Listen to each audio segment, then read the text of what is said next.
अंकित Awasthi. Hopefully आप सभी लोग बहुत अच्छे हैं, सब बढ़िया, बहुत बढ़िया। ऋषभ, खुशबू, सोनिका, रवि रंजन, सौरभ, लव यादव, शिवंजन, स्नेहा, राहुल, विशाल, अमित, सभी साथियों का स्वागत। ए वेरी गुड इवनिंग बेटा, very good evening. Sudeep, good evening बेटा। Sachin, good evening. आप सभी लोग स्वस्थ हैं? होपफुली सभी लोग परिवारजनों का बेहतरीन ध्यान रख रहे होंगे और एकदम बहुत बढ़िया से रह रहे होंगे, है ना बेटा? चलिए, बहुत ही अच्छी बात है। आइए तो शुरू करते हैं आज के सेशन को। और आज का सेशन अब तो काफी लंबा टाइटल हो चुका है। कल हमने बहुत ही जबरदस्त बातें सीखी थी। जो विद्यार्थी कल की क्लास में नहीं थे, एक बार जरूर कल की क्लास देखें, क्योंकि हमने दो बड़े शब्द सीखे थे कल। कौन कौन से शब्द सीखे थे? हमने सीखा था कि सेक्युलरिज्म क्या होता है, हमने सीखा था क्या कहते हैं उसको, सोशलिज्म क्या होता है। ये दो बहुत बड़े बड़े शब्द हमने कल इंडियन पॉलिटी के सीख लिए थे और फिर हमने कहा था कि अब इसके बाद का हम लोग यहाँ पर आज डिस्कशन करेंगे, है ना। ये बहुत बड़ी अवधारणाएं हैं, असल में ये इतनी बड़ी बड़ी अवधारणाएं हैं कि जब आप हायर स्टडीज में जाते हैं तो इनके ऊपर पूरे पूरे चैप्टर्स होते हैं, है ना। हाँ, बहुत पूरे पूरे चैप्टर्स होते हैं इनके ऊपर बेटा, ठीक है। चलिए तो शुरू करते हैं अपन आज के इस सेशन के अंदर। तो हम लोग बहुत ही बेसिक बातें ऑलरेडी कर चुके हैं और अब तक आपने कई बार ये सब बातें पढ़ भी ली होंगी, मुझे ऐसा लगता है।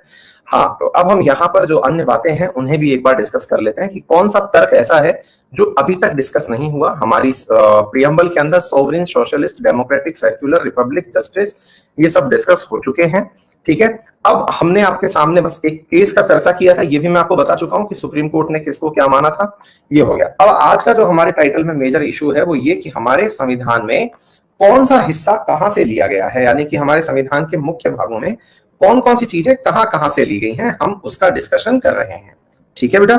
चलिए, अब इसका मीनिंग क्या होता है। समटाइम्स क्या होता है बेटा, हम लोग जब पढ़ रहे होते हैं तो हमें ऐसी फीलिंग आती है कई बार, यार पता नहीं अंबेडकर जी ने कोई काम किया था कि नहीं किया था। मैं अक्सर इस चीज को इसलिए भी समझाना चाहता हूं कि जब हमको ये बताया जाता है कि हमारे संविधान में अधिकांश हिस्सा किसी ना किसी से लिया गया था, तो हमें एक बहुत बड़ा सवाल बनता है कि क्या वाकई में अंबेडकर जी ने कुछ किया था।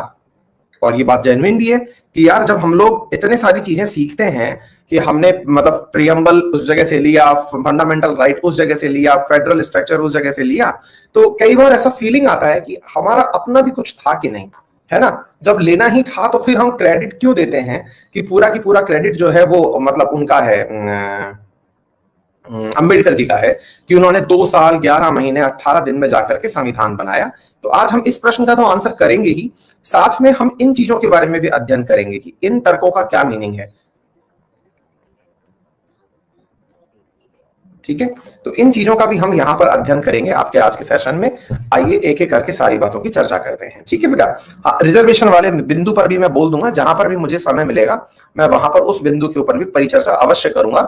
और विशेष रूप से जो है मेरे प्यारे साथियों, हम जब आर्टिकल नंबर 15 और 16 पढ़ेंगे ना बेटा, तब मैं आपको जरूर उस चीज को सिखाऊंगा, है ना। हाँ जी, तो अब सुनिए साथियों, मैं आपको पहले एक बहुत बड़ी बात सिखाता हूं, तब मैं इस पॉइंट पर आपको लेके चलूंगा। इस पॉइंट को कि इंडियन कॉन्स्टिट्यूशन को डिराइव कहां से किया गया है, इसे सीखने से पहले क्यों ना हम इतना सा काम कर लें। क्या कर लें?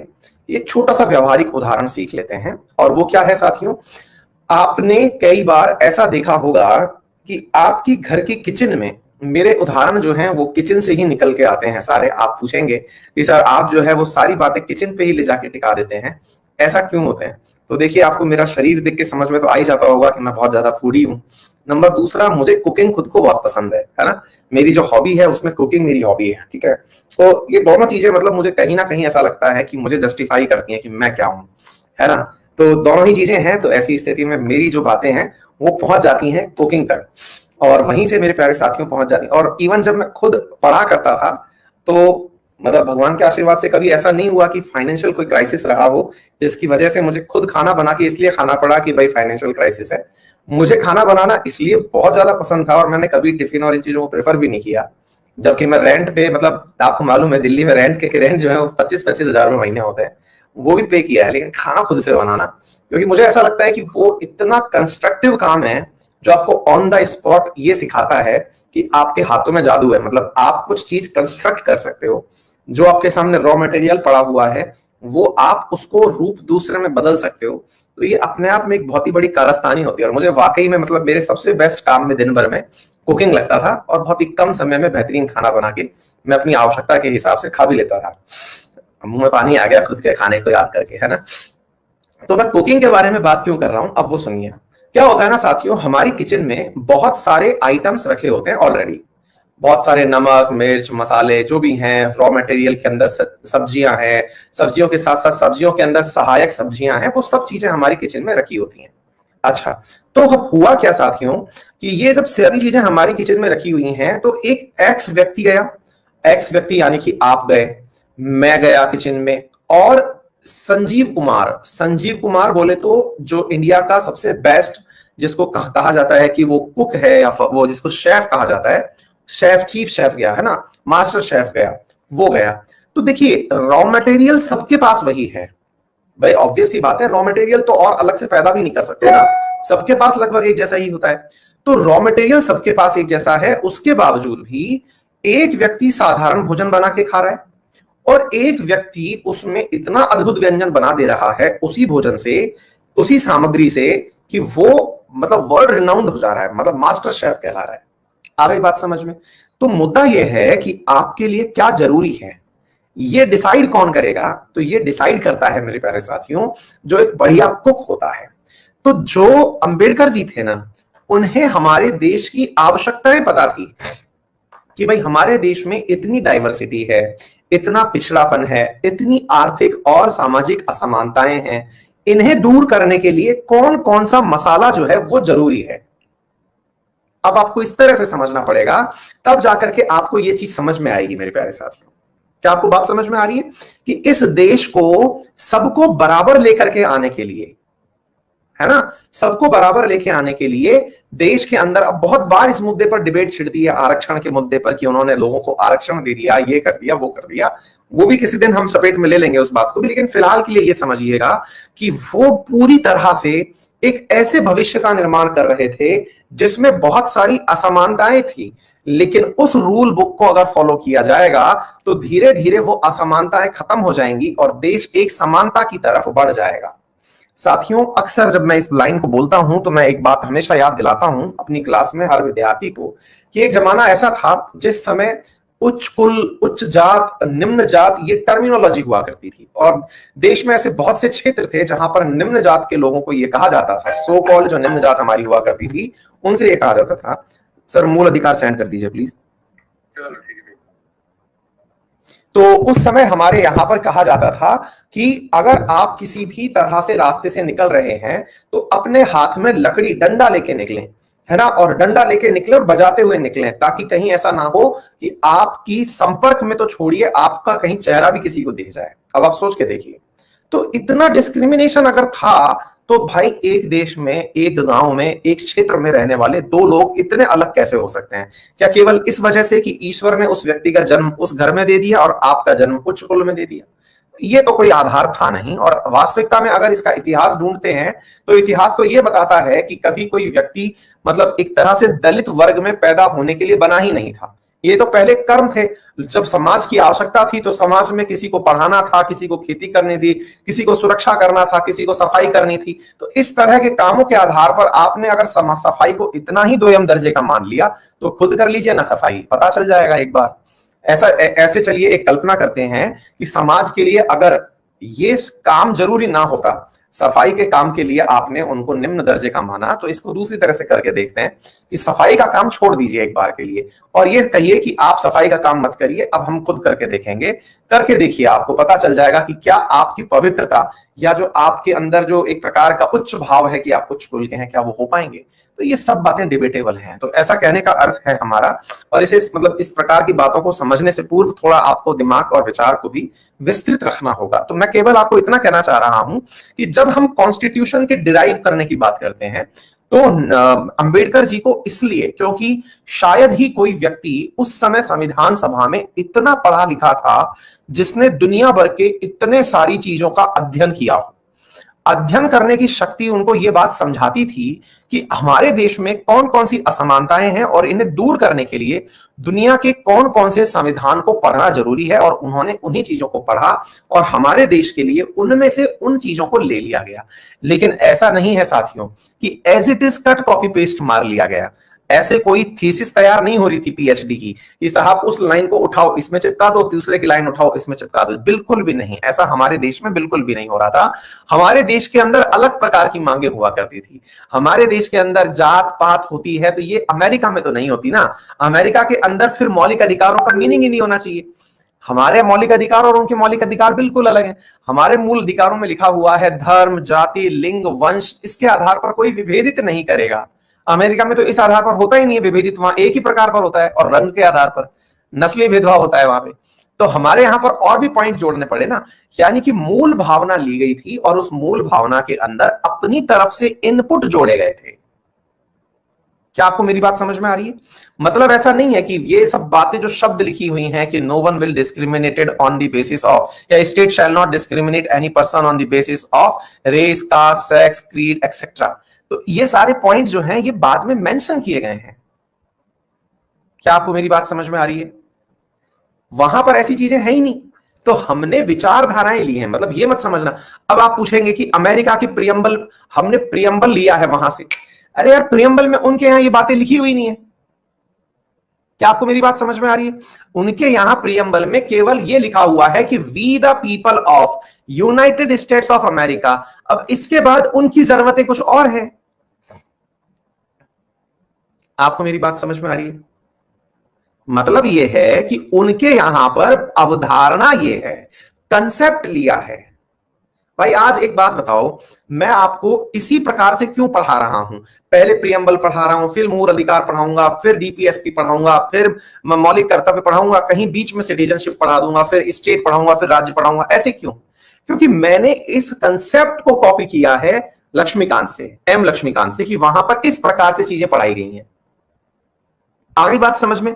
तो यहां पर ये बात समझना जरूरी है। क्या होता है कि हमारे पास ज्ञान कम होता है तो हम लोग एज इट इज बोल देते हैं, अरे क्या ही किया था यार, वहां अमेरिका से ये उठा लिया, वहां से ये उठा लिया। अरे इस बात को बोलने से पहले एक बार चेक तो करिए, पहले चेक करिए। कंटेंट खुद का था, हमारी आवश्यकताएं थी, हमने ये सोचा कि हाँ ये एक तरीका होना चाहिए, हमने किया। आ गई बात समझ में? हमने स्ट्रक्चर ली। इलेक्टोरल कॉलेज, उनके यहां इलेक्टोरल कॉलेज की व्यवस्था बिल्कुल अलग है। मैंने सिखाया, राष्ट्रपति को तो वहां डायरेक्ट वोट पड़ता ही नहीं है, कभी भी नहीं पड़ता है। वहां पर इलेक्टोरल कॉलेज का मतलब क्या है? राष्ट्रपति का निर्वाचन जब होता है तो निर्वाचन के अंदर हमारे यहां लोकसभा और राज्यसभा प्लस विधानसभाओं के निर्वाचित सदस्य, ये लोग वोटिंग देते हैं। कहां पर? हमारे राष्ट्रपति के चुनाव में। अमेरिका के अंदर राष्ट्रपति का चुनाव इनडायरेक्ट प्रकार का होता है, और उस इनडायरेक्ट प्रकार में ना तो मतलब लोअर हाउस ना अपर हाउस कोई भी वोट नहीं देता है। वहां प्राइमरीज होती हैं जो वोट देती हैं। क्या आप मेरी बात समझ पा रहे हैं?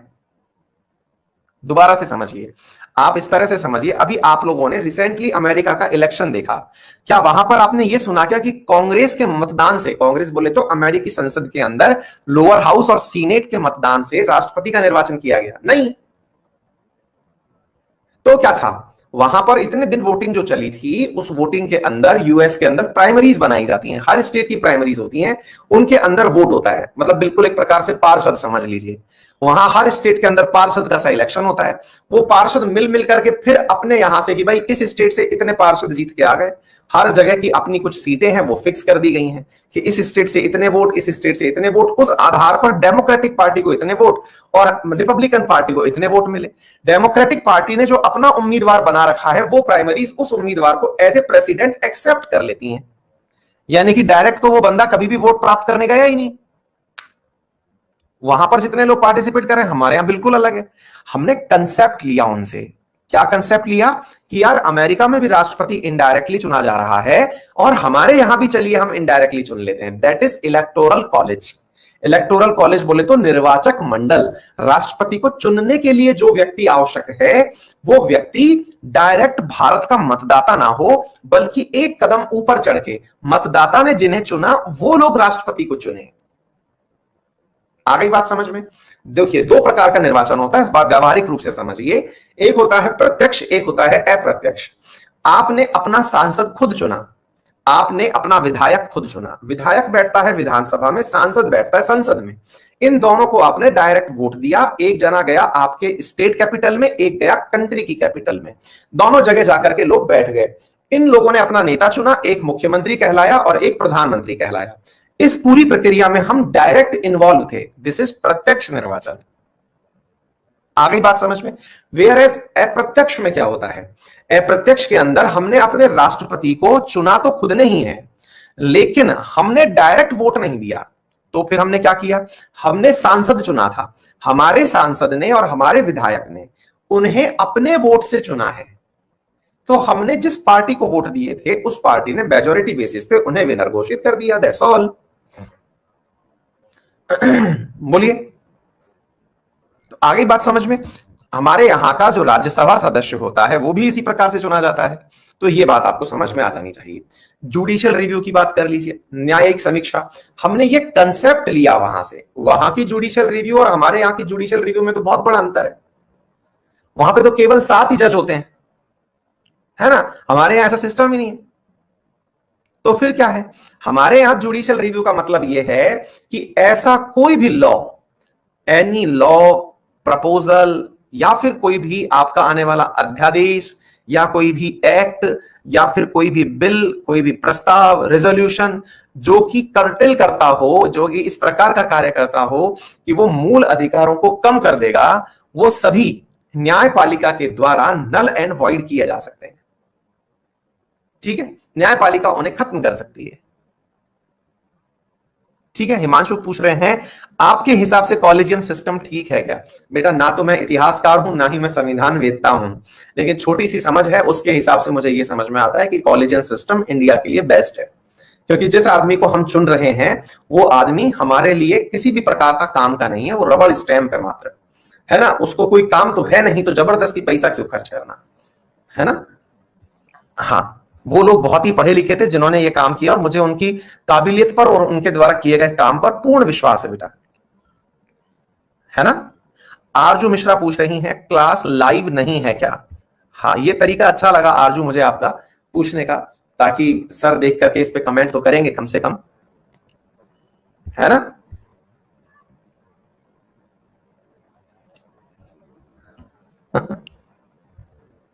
हाँ हाँ, नाम लेने का उसका तरीका था अपना, कि इस प्रकार से नाम ले लेंगे, एक मतलब रिवर्स अटेंशन करते हैं। दो तरीका पसंद आया। ठीक है? ये सारी चीजें वापस में डिटेल में आएंगी, तो इसलिए लोड मत लीजिए। हाँ जी, ऐसे president as a supreme commander of armed forces, है ना? तो प्रेसिडेंट जो है वो हमारी जो सेना के तीनों सेनाएं हैं उनके, मेरे प्यारे साथियों, क्या है, मतलब मुखिया हैं। आपको भी मालूम होना चाहिए। आज जैसे मैं कई बार विद्यार्थियों से ये सवाल पूछता हूं कि बताइए भारतीय सेनाओं का सुप्रीम कमांडर कौन है ना? तो चीफ ऑफ डिफेंस स्टाफ है या प्रेसिडेंट है? बताइए। इंडिया ने एक नया पद क्रिएट किया है, अब आप बताइए।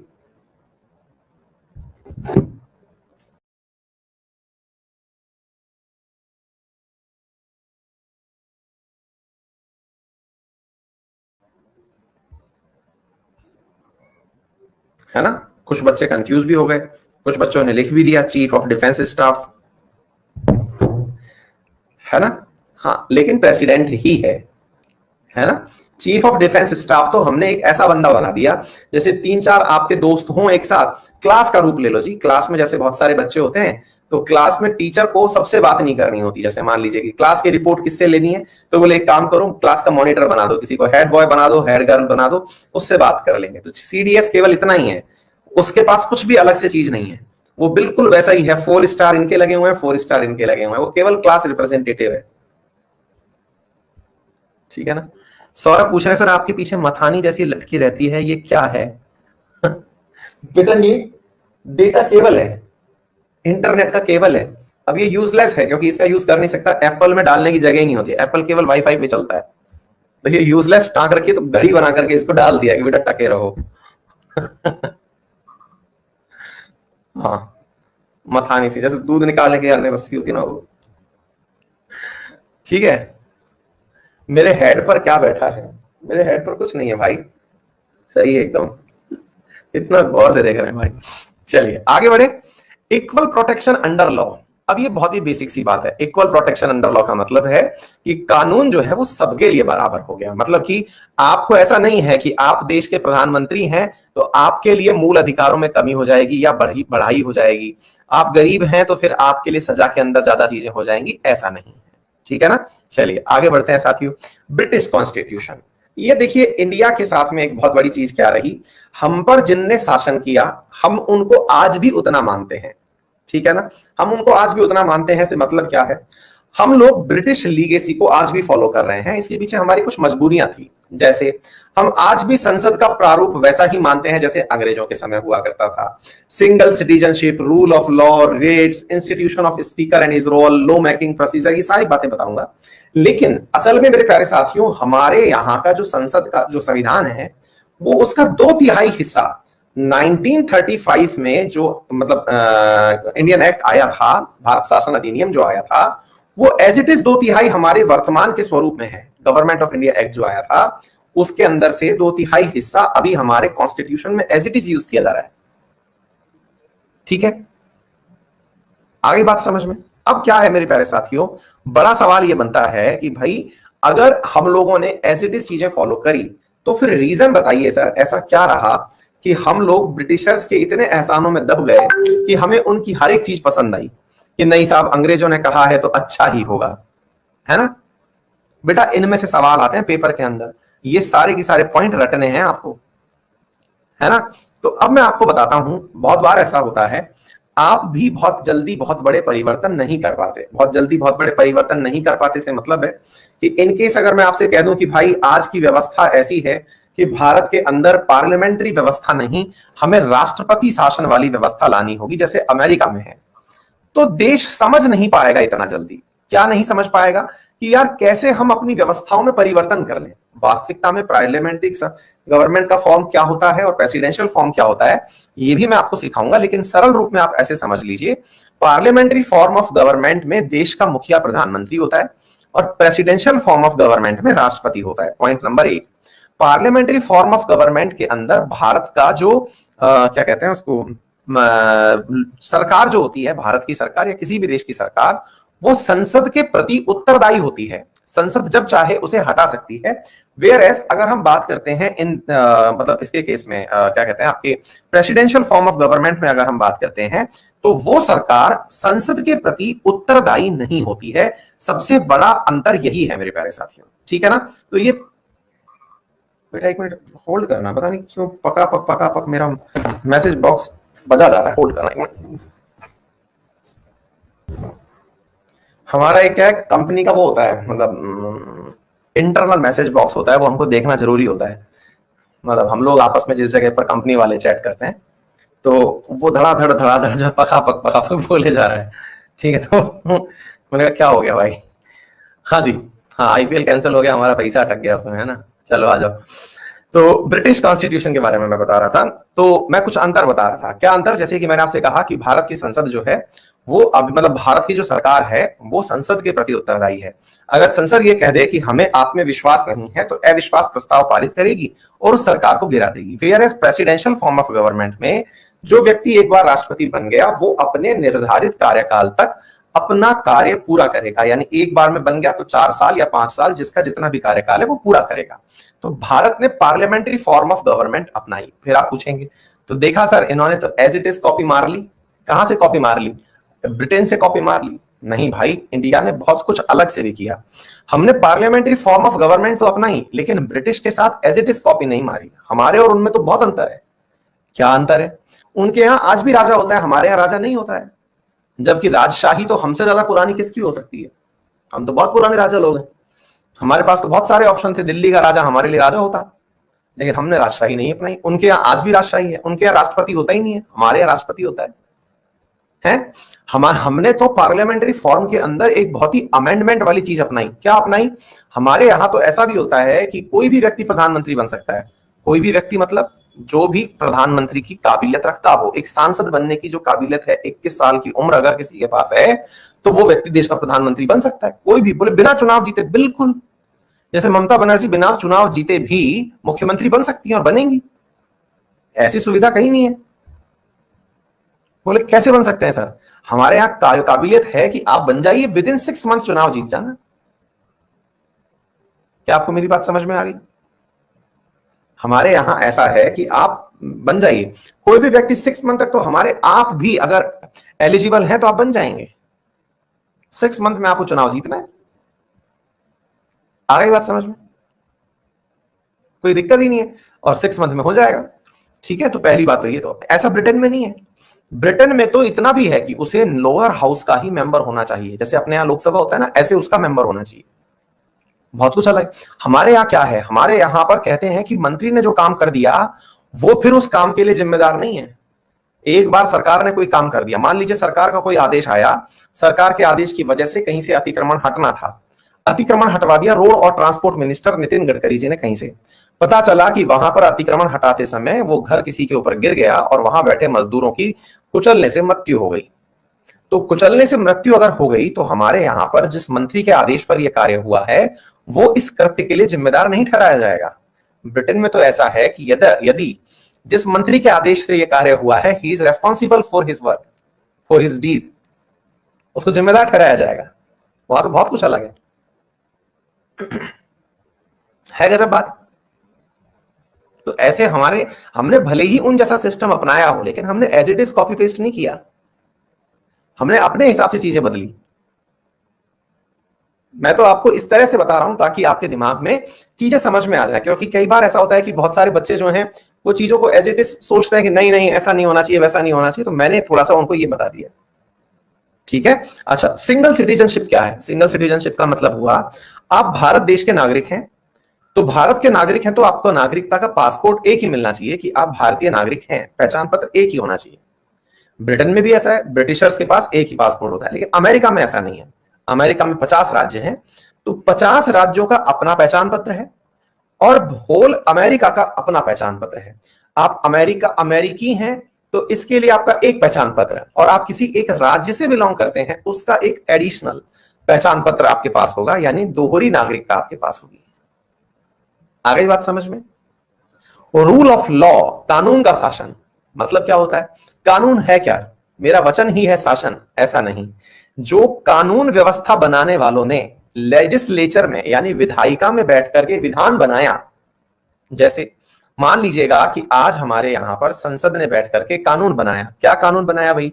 हमारी संसद ने बैठ करके कानून बनाया कि डिजास्टर मैनेजमेंट के एक्ट के तहत कोई भी व्यक्ति अगर आपातकालीन परिस्थितियों में घर से बाहर निकलता है तो उसे, जैसे आप आए दिन अखबार में आता हुआ नहीं देखते कि सरकार ने अभी जैसे मतलब राजस्थान के मैं उदाहरण देता हूं आपको कि गहलोत सरकार जी ने अभी क्या कर दिया साहब, हमारे यहाँ पर एक नया विधान निकाला है, और वो ये है कि अगर कोई भी व्यक्ति सड़क पर घूमता हुआ दिखाई दिया तो उसको क्वारंटाइन कर दिया जाएगा। अच्छी बात है। शादी में 31 से ज्यादा लोग दिखाई दे गए तो उसके ऊपर 1 लाख रुपए का जुर्माना लगा दिया जाएगा। तो अब ये क्या है? पनिशमेंट है ना, ये रूल ऑफ लॉ है। कानून बनाया किसने बनाया? ये कानून किसने बनाया? ये विधायिका ने बनाया, लेजिस्लेचर्स ने बनाया, जिन्हें आपने चुन के भेजा। इसे रूल ऑफ लॉ कहते हैं। आगे बात समझ में? यहां मनमर्जी नहीं चल रही है, यहां सब कुछ, यहां ऐसा नहीं है कि पता चल रहा है आज तो फ्रंट पेज पर गहलोत जी का नाम आ गया कि भाई मतलब पूरे राजस्थान के अंदर ऐसा होगा, अगले दिन पता चल रहा है वसुंधरा जी जो इस समय सरकार में ही नहीं है उनका अगला पेज आ रहा है कि हाँ भाई हमारी तरफ से ये पनिशमेंट दिया जाएगा, अगर कोई भी व्यक्ति सड़क पर दिख गया तो उसको 2 लाख रुपए का जुर्माना देना पड़ेगा है। और कोई भी मतलब कोई भी छोटा भैया मुन्ना त्रिपाठी टाइप से कुछ निकाला है, वो अपना रूल निकाल दिए कि भाई हमारी तरफ से ये है कि हमारे क्षेत्र में कोई भी बाहर निकलता हुआ मिल गया तो उसके गले में माला पहनाई जाएगी और उसको बढ़िया से पार्टी दी जाएगी। तो ऐसा नहीं है। यहां पर जिसको आपने चुनकर भेजा है विधायिका में, वही जाकर के क्या कहेंगे, वही जाकर के कानून बनाएंगे और उन्हीं की बात चलेगी। आगे बात समझ में? आगे बात समझ में? इसी प्रकार से फिर रिट की बात करते हैं। रिट का मतलब क्या हुआ? आपको अपनी बहुत सारी बातें मनवानी है, हालांकि मैं मूल अधिकारों में पढ़ाऊंगा आपको ये सब बातें, लेकिन एक ब्रीफ इंट्रो हो जाएगा तो होगा ये कि आपको बहुत सारा सुविधा रहेगा पढ़ने में।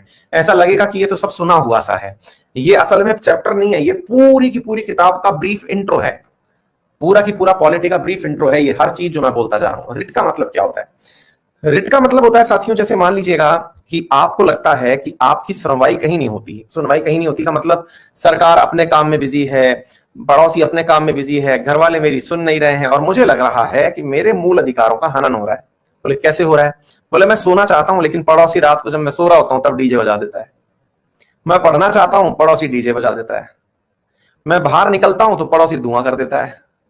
तो ऐसी परिस्थितियों में मुझे लग रहा है कि कोई ना कोई दिक्कत हो रही है और मैं कमरे में सो रहा हूं, पड़ोसी मेरे कान में, मतलब कमरे में कान लगा के बैठा हुआ है कि ये फोन पे क्या बात कर रहा है, इनके घर में क्या बात हो रही है, बिल्कुल खिड़की पे चढ़ के बैठा हुआ है। सर मेरी प्राइवेसी भंग हो रही है, मेरा फोन रिकॉर्ड हो रहा है सर।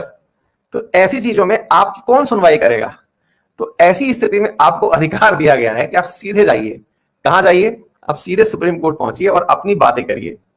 ठीक है, तो ऐसी स्थिति में अपनी बातें रखने के लिए आपको कुछ तरीके दिए गए हैं, उन्हें रिट कहा जाता है। आप अपनी तरफ से जाकर के रिट लगाएं कि साहब मेरे साथ में मूल अधिकारों का उल्लंघन हो रहा है। ठीक है, तो ये बात आपके सामने आ गई। चलिए फिर आगे बढ़ते हैं। Institution of speaker and his role. अब देखिए, स्पीकर जो शब्द है ना, वास्तविकता में आपने कई बार देखा होगा कि शब्द जो है वो है स्पीकर। जैसे अपने यहां पर है ओम बिरला जी जो हैं वो स्पीकर हैं, लेकिन कभी हमने उनको बोलते ही नहीं सुना। केवल वो इतना ही बोल रहे होते हैं। क्या बोल रहे होते हैं? माननीय शांत हो जाइए, कीप साइलेंस, माननीय शांत हो जाइए, है ना? फिर उनका नाम स्पीकर क्यों है? बोले सर इतना तो बोल रहे हैं, उनसे ज्यादा तो मंत्री लोग बोल रहे हैं, उनसे ज्यादा तो जो लोग जिनको बोलने का समय दिया जा रहा है वो बोल रहे हैं।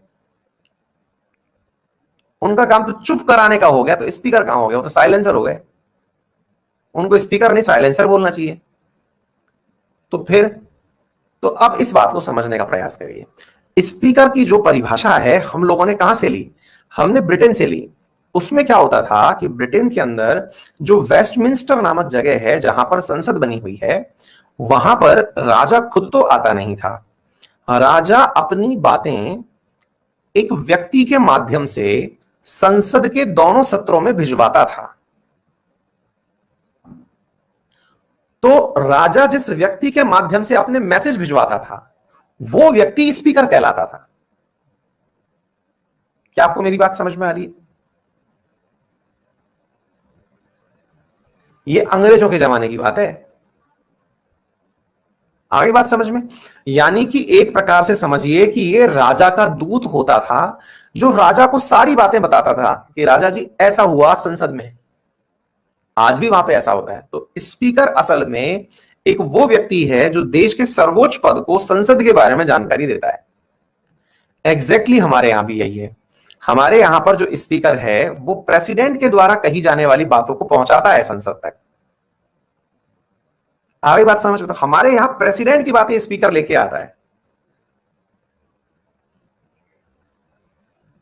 नहीं बेटा, क्लास टीचर हर बात नहीं पहुंचाता ना। ये एक प्रकार से ये है कि वो राष्ट्रपति तो हर बार आ नहीं सकता, ये बीच की बातें पहुंचाने का। आप इसको चित्रगुप्त कहिए, इसे संजय कहिए, राष्ट्रपति को धृतराष्ट्र कहिए, मॉनिटर कहिए, क्लास टीचर कहिए, आपको जो समझना है, लेकिन जो वास्तविकता में जहां से पद आया वो ये है। आगे बात समझ में? Law making procedure. Law making procedure का मतलब क्या होता है?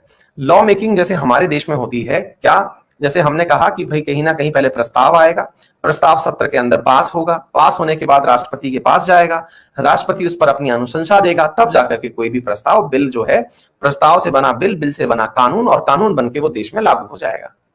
ये प्रक्रिया हमने अंग्रेजों से ली है। मतलब इसके अंदर क्या होता है? देखिए, आपको मालूम है संसद 3 चीजों से मिलकर बनी होती है, राष्ट्रपति, लोकसभा और राज्यसभा। आप किसी भी सदन में, चाहे लोकसभा में या राज्यसभा में, कहीं पर भी कोई प्रस्ताव ला सकते हैं। प्रस्ताव लाने के बाद में उस प्रस्ताव की सुनवाई जो है, यानी वो जो प्रस्ताव आप लेके आए हैं उस प्रस्ताव को राष्ट्रपति के, मतलब वोटिंग के पश्चात वो प्रस्ताव बिल के रूप में आता है, उस पर वोटिंग होती है। वोटिंग के बाद जब वो पास हो जाता है तब वो राष्ट्रपति के पास भेजा जाता है, राष्ट्रपति उसको अपनी अनुशंसा दे देता है, तब जाकर के आप उसे एक्ट कहते हैं, क्योंकि वो अंत में जाकर के किस में डल जाता है? गजट पेपर के अंदर डल जाता है। ठीक है। Procedure established by law, CrPC, कि किस प्रकार से हम अपने कानूनों का प्रवर्तन करेंगे, that is procedure established by law. ये हमने कहां से लिया? अंग्रेजों से लिया। आप सोच के देखो, मैकाले, भारत का पहला लॉ कमीशन जो आया था, उसकी दी हुई आईपीसी तो आज तक चली आ रही है। हमने सीआरपीसी भी उनकी कॉपी मार ली कि नहीं यार, इंप्लीमेंटेशन करने के लिए जो तरीके हैं वो भी हमको उन्हीं के फॉलो करने हैं। आईपीसी में क्या है कि कोई व्यक्ति ने कोई गुनाह किया तो उसे क्या क्या सजा दी जानी चाहिए, दैट इज आईपीसी। लेकिन गुनहगार को पकड़ने के लिए पुलिस कैसे जाए? कितने दिन तक वो अपने लॉकअप में रखे, कितने दिन उसका टॉर्चर करे, कितने दिन में उसे मजिस्ट्रेट के सामने लेके जाए, ये सारी प्रक्रिया सीआरपीसी में लिखी हुई है। आ गई बात समझ में? प्रोसेस, उम्मीद है ये समझ में आ गई। आयरिश गवर्नमेंट, आयरलैंड की गवर्नमेंट से हमने क्या लिया? Directive principles to the state policy. इसका मीनिंग क्या होता है? इसका मीनिंग होता है कि राज्य को कुछ ऐसे कार्य बताए गए कि अगर आप सरकार में हैं तो आपको क्या करना चाहिए। बहुत बार आपने ऐसा सोचा होगा, और ऐसा होता भी है साथियों, जब हम लोग बिल्कुल भी ये नहीं पढ़ते, क्या कहते हैं इसको, जीके या पॉलिटी नहीं पढ़ रहे होते हैं, तो हमें ऐसी फीलिंग आती है कि यार अब मान लीजिए कांग्रेस गवर्नमेंट तो बहुत बढ़िया स्कीम लेके आ गई, मनरेगा लेके आ गई, अब कहीं ऐसा ना हो कि भाई भाजपा सरकार आ जाएगी तो ये कहीं मनरेगा बंद तो नहीं कर देगी, है ना। बहुत बार हम लोग सोचते हैं इस तरह की बातें। फिर भाई आयुष्मान भारत स्कीम मोदी गवर्नमेंट अच्छी ले आई है, कहीं ऐसा तो नहीं होगा कांग्रेस गवर्नमेंट आ जाएगी तो बंद कर देगी, है ना। ऐसा नहीं होता है। क्या नहीं होता है? तो मेरे प्यारे साथियों, क्या नहीं होता है? क्या लिख रहे हो आप? कनाडा रह गया पीछे? नहीं बेटा, अभी तो नहीं रहा, कंटेंट में तो था नहीं। अच्छा इधर रह गया, ओहो माफी चाह रहा हूं। मैं एक्चुअली क्या, वो हिंदी इंग्लिश में रह गया। इधर की तरफ देखा, मुझे इस तरफ दूसरी तरफ देख ही नहीं पाया, सॉरी, माफी चाह रहा हूं। हाँ, quasi federal form of government. Quasi federal का मतलब क्या होता है साहब? फेडरल का मतलब पहले क्या होता है? फेडरल का मतलब होता है, सरल रूप से समझिए, हालांकि इसकी व्याख्या बहुत जटिल है लेकिन फिर भी आसानी से समझिए।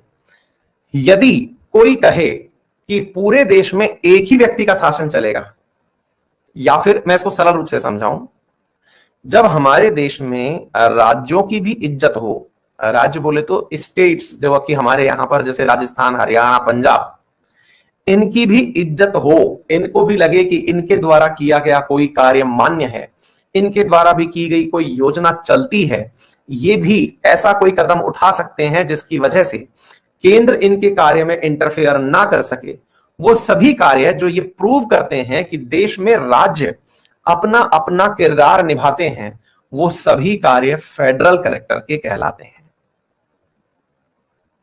जैसे जैसे है मेरे प्यारे साथियों कि हमारे राज्यों के अंदर राज्य सूची के विषय दिए हुए हैं, एग्रीकल्चर है, या फिर हम इस प्रकार से समझिए कि पुलिसिंग है, स्वास्थ्य है, ये वो कार्य हैं जिन पर राज्य खुद से निर्णय लेता है कि भाई हमें अपने द्वारा क्या क्या कार्य करने चाहिए, है ना। तो उन कार्यों में पुलिसिंग के अंदर, जैसे अभी आपने देखा कि पश्चिम बंगाल के केस में केंद्र ने अपनी तरफ से कहा कि इन अधिकारियों को आप केंद्र में भेज दीजिए, पश्चिम बंगाल ने मना कर दिया कि सर अभी नहीं भेज सकते। तो नहीं भेज सकते, तो ये जो कार्य है, ये कार्य ये समझाता है कि राज्य की वैल्यू है केंद्र के सामने।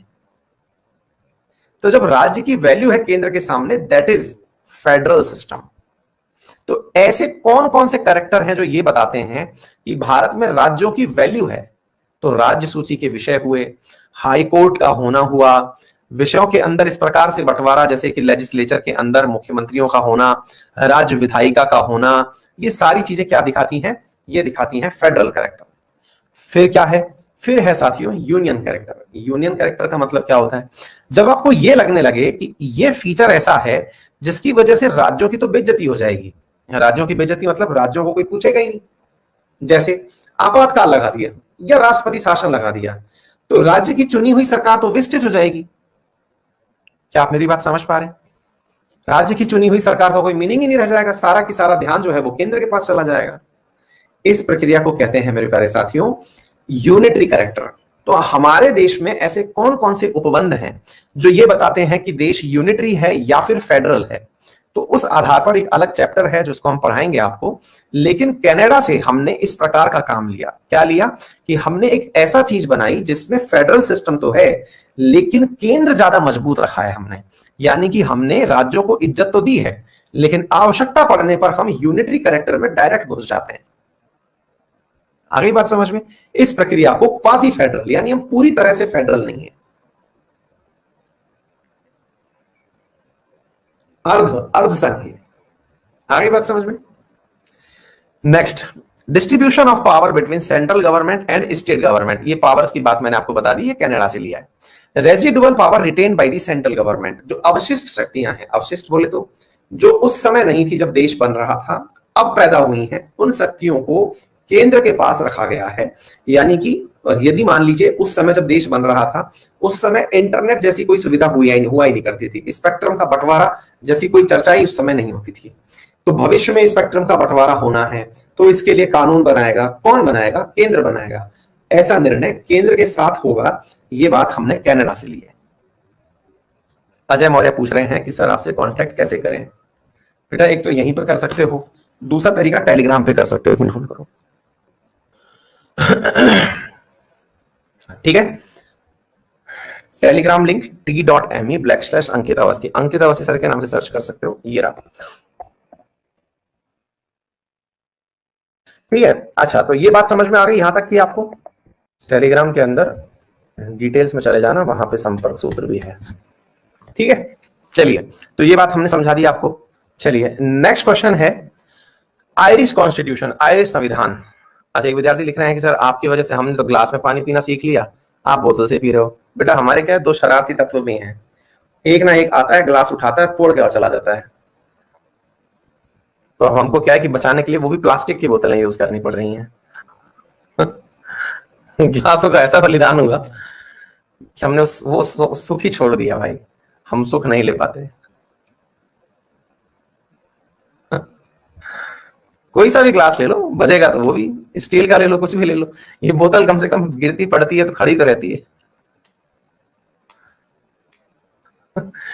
हाँ जी, तो आयरलैंड के साथ क्या लिया? आयरलैंड के साथ डायरेक्टिव प्रिंसिपल्स लिए। डायरेक्टिव प्रिंसिपल्स मैं आपको एक लाइन बोल रहा था कि मान लीजिएगा आपको लगता है कि कहीं केंद्र सरकार ऐसा ना करे कि भाई मतलब मोदी सरकार ऐसा ना करे कि डीपीएसपी को बंद कर दे, है ना? ऐसा नहीं होता है। क्यों नहीं? मतलब डीपीएसपी बोले तो कि भाई मनरेगा को बंद कर दे, ऐसा नहीं होता। क्यों नहीं होता? क्योंकि ऑलरेडी सरकार को पता है कि मनरेगा जो है वो मनरेगा भारत के अंदर सबको इक्वल वेजेस मिले या सबको रोजगार मिले, इसके लिए दिए गए डायरेक्टिव प्रिंसिपल्स में से एक है। तो कैसे बंद किया जा सकता है?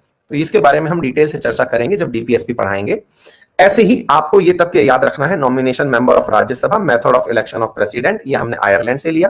तो हमने कहां से क्या लिया ये आपको यहां से तथ्यात्मक रूप से याद कर लेना है साथियों, ठीक है? और गवर्नमेंट ऑफ इंडिया एक्ट से हमने क्या लिया, ये फैक्ट आपको एज इट इज याद होने चाहिए। कल की क्लास में जब मैं आऊंगा तो शुरुआती 5 मिनट में तो आपसे इन फैक्ट्स के बारे में सवाल जवाब करूंगा, ठीक है ना? और उसके बाद फिर हम लोग फंडामेंटल राइट्स पढ़ना शुरू करेंगे। तो आप इनको रट के आना बढ़िया तरीके से। मैंने बहुत सारी चीजों पर बहुत सारी बातें बोली हैं, कुछ समझ में नहीं आएगा तो उन शब्दों की व्याख्या भी की जाएगी, ठीक है बेटा? चलिए, और कोई दिक्कत हो तो बताएं। इसे रट के आना बेटा, है ना? पूरी तो प्रियम्बल याद होनी चाहिए और प्रियम्बल के साथ साथ आपको ये सारे तत्व याद होने चाहिए। कल से हम मूल अधिकार की यात्रा पर चलेंगे, ठीक है?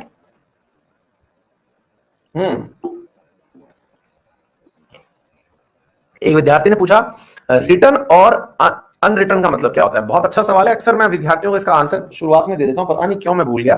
देखो बेटा, जैसे ना मेरे पास में ये पेजेस रखे हुए हैं, पूरे की पूरे पेजेस रखे हुए हैं। अब मान लो कि मैंने इन पेजेस में नोट्स बनाए, मैंने इन पेजेस में नोट्स बनाए। जैसे कि मैं आपको पढ़ाने से पहले हर चीज का मतलब पहले पूरा ऑनलाइन नोट्स बनाता हूं, फिर उसका प्रिंट निकालता हूं, फिर उसका अंडरलाइन हेडिंग करके अध्ययन करता हूं उसका प्रॉपर तरीके से, है ना? पहले मतलब मैं कंपाइलेशन करता हूं, फिर मैं इसको इस तरह से प्रिंट निकालता हूं।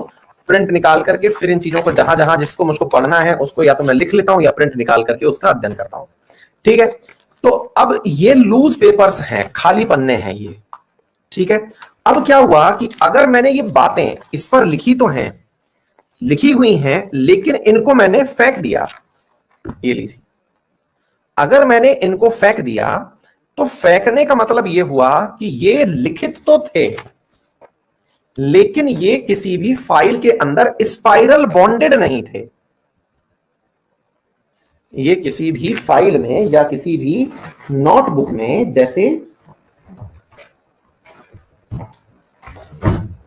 मेरा ये रजिस्टर है, ये स्पाइरल बॉन्डेड है ना? इसके ऊपर स्पाइरल बॉन्ड्स लगे हुए हैं, आप देखिए यहां पर दिखा होगा आपको, ये जो स्पाइरल बॉन्ड्स लगे हुए हैं, मैंने उन लूज पेपर्स को अगर स्पाइरल बॉन्ड में डाल दिया तो इसे कहते हैं return constitution.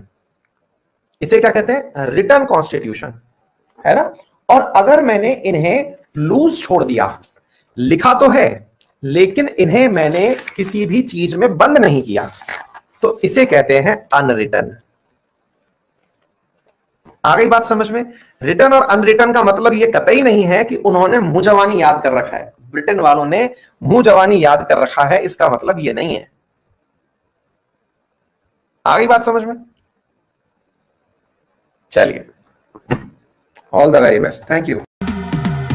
Cause I've been living life right like I could just die